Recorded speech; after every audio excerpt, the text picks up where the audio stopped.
ដំណាក់ចង្អើបង្កើតមូលនិធិដើម្បីប្រមូលថវិកានិងគ្រឿងឧបភោគបរិភោគជួយទៅដល់កងទ័ពជួរមុខនិងប្រជាពលរដ្ឋជនភេសកដើម្បីបុព្វហេតុជាតិមាតុភូមិនិងលើកទឹកចិត្តដល់វីរៈកងទ័ពជួរមុខកម្ពុជាដែលបាននឹងកំពុងឈរជើងប្រយុទ្ធយ៉ាងអង្អាចក្លាហានការពារបូរណភាពទឹកដីនិងសេចក្តីសុខក្សេមក្សាន្តរបស់ប្រជាពលរដ្ឋកម្ពុជាទាំងមូលរដ្ឋបាលស្រុកដំណាក់ចង្អើបានរៀបចំទទួលអំណោយគ្រប់ប្រភេទដូចជាស្បៀងអាហារគ្រឿងឧបភោគបរិភោគថ្នាំពេទ្យនិងសម្ភារៈនានាដើម្បីយកទៅចែកជូនវីរៈកងទ័ពជួរមុខនិងបងប្អូនប្រជាពលរដ្ឋខ្មែរជាជនភេសកនៅតាមបណ្ដោយកម្ពុជាព្រំដែនសៀមក្នុងន័យនេះរដ្ឋបាលស្រុកសូមអំពាវនាវទៅដល់ឯកឧត្តមលោកជំទាវលោកអ្នកអុកញ៉ាលោកស្រីជាមន្ត្រីរាជការពាណិជ្ជករសិប្បករវិនិយោគិនសប្បុរសជននិងប្រជាពលរដ្ឋទាំងអស់សូមមេត្តាចូលរួមជាអំណោយថវិកាស្បៀងអាហារគ្រឿងឧបភោគបរិភោគថ្នាំពេទ្យនិងសម្ភារៈនានា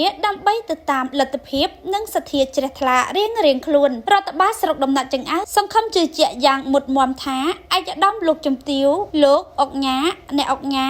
លោកស្រីជាមន្ត្រីរាជការពាណិជ្ជករសិប្បករវិនិយោគិនសប្បុរសជននិងប្រជាពលរដ្ឋទាំងអស់នឹងចូលរួមបរិច្ចាគថវិកាសម្ភារៈដើម្បីគាំទ្រសកម្មភាពមនុស្សធម៌ជួយដល់វីរៈកងទ័ពជួរមុខនិងបងប្អូនជនភេសកអំណោយទាំងអស់ក្រុមការងារទីតាំងស្ថិតនៅមុខសាលាស្រុកដំណាក់ចង្អើជារៀងរាល់ថ្ងៃលេខទូរស័ព្ទ068 483 8888និង096 46 83 888ឬក៏បង្វែរតាមលេខគណនីធនាគារដូចខាងក្រោមអេងសំតារាថ្ងៃច័ន្ទ10រោចខែមិគសិឆ្នាំម្សាញ់សព្វស័កពុទ្ធសករាជ2569ដំណាក់ចង្អើថ្ងៃទី15ខែធ្នូឆ្នាំ2025